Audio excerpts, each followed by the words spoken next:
Hello, good evening to you. Welcome to the business news here on News360. My name is Alfredo Conte. Let's go into our first story this evening. The Chief Executive Officer of the Millennium Development Authority, Engineer Ora Safo, says the electricity company of Ghana requires more than $200 million investment annually to make it effective, efficient and credit-worthy. He spoke in an exclusive interview with TV3.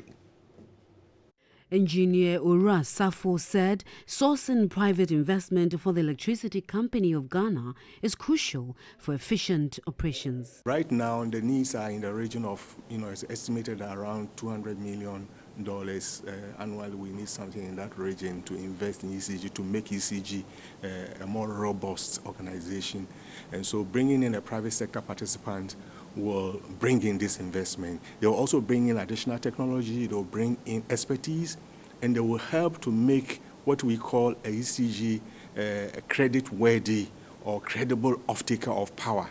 The CEO of MIDA explained ECG will still own assets of the company in the 25-year concession period, but what happens to the liabilities or debt of the country's major power distributor? The ECG will still be there, but in a restructured form, and ECG will continue to own the assets.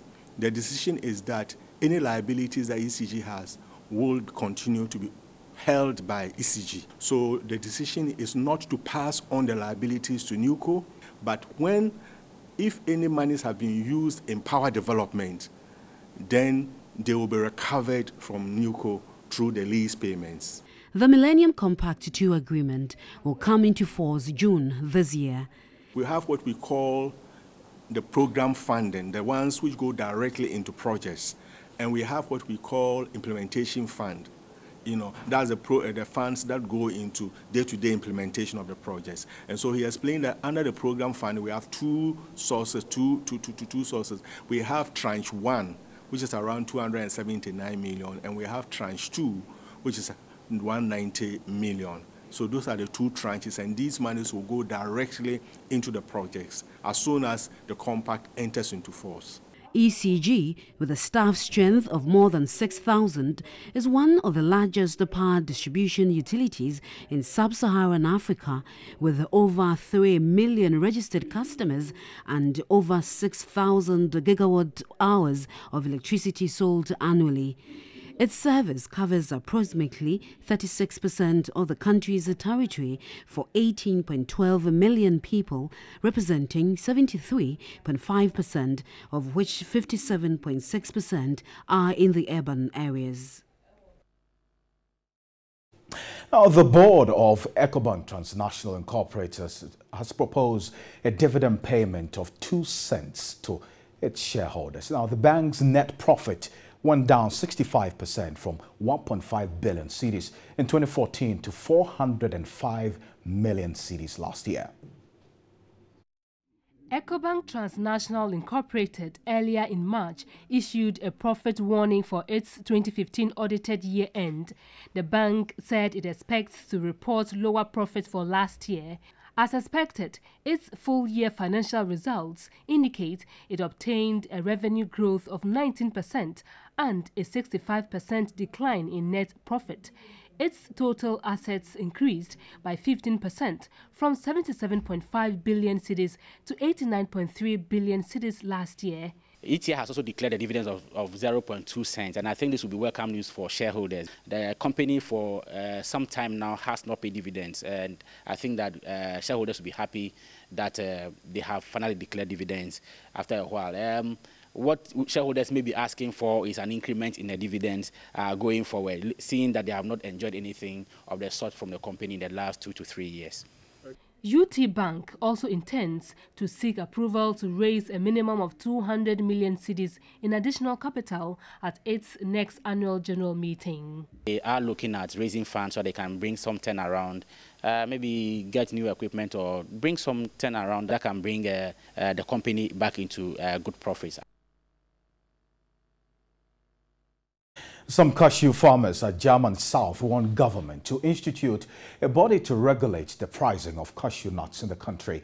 They say that fluctuating prices are affecting the business. say cashew cultivation requires a lot of resources and time. Some of the farmers have in recent times lost portions of their plantations to bushfires.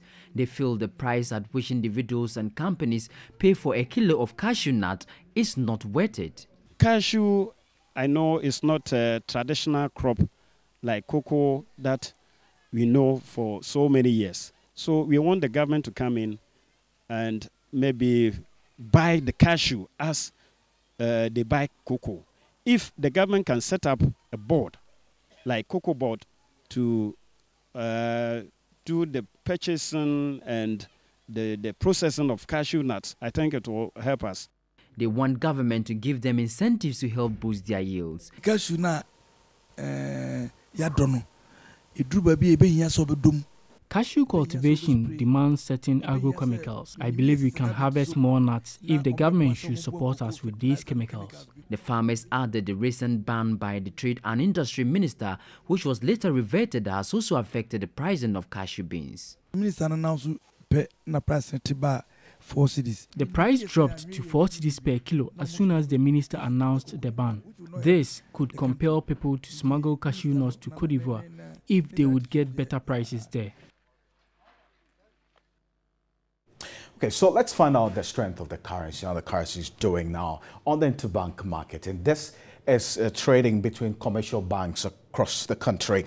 Now, you would have dollar, or that's a pound, being sold at 5 cedis 45 pesos and being bought at 5 cedis 46 pesos on the interbank market. Now, if you have also the, if you go on to what the pound is actually being looked at now for the euro, you would have it also being sold to you at 4 cedis 33 pesos and actually will be bought at 4 cedis 34 pesos. And for the US dollar, it would actually be sold at 4 cedis 33 pesos and also bought at 4 cedis 34 pesos. That's actually the strength of the economy or the currency now on the interbank market. But let's find out the commodities as well and how the commodities are faring. And good news for Ghana because major commodities like gold is appreciating in prices. If you look at 1,234.47, a positive price change of 0.18 there. Good news. But look at cocoa as well. A ton